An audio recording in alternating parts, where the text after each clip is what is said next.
Okay, so for number 13, this is very easy, no? Parang kinakain nyo na lang to araw-araw.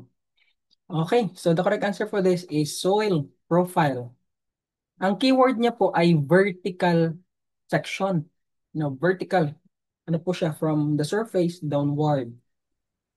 So makikita po natin from the surface downward, makikita po ang different horizons.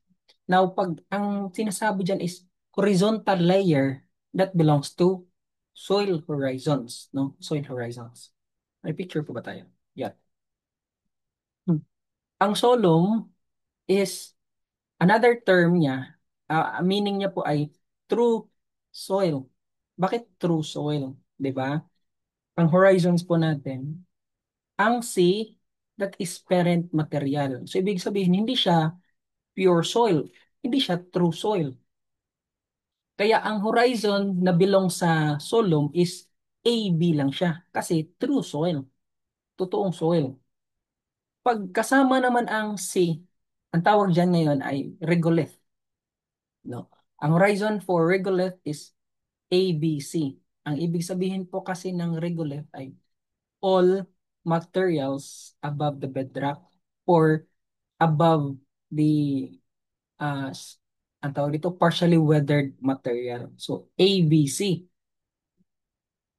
Now, ano naman po yung pedon? Ang pedon, guys, actually, if we are studying pedology, ang kinukonsider po talaga natin, guys, is pedon, hindi soil profile.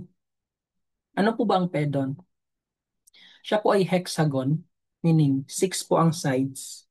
That's the smallest volume of soil na pwede nating studyhan to represent the area, kung ano po ang properties niya.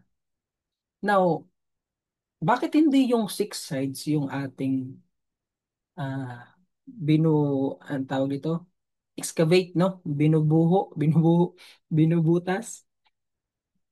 Excavate yung hinuhukay pala, hukay. No?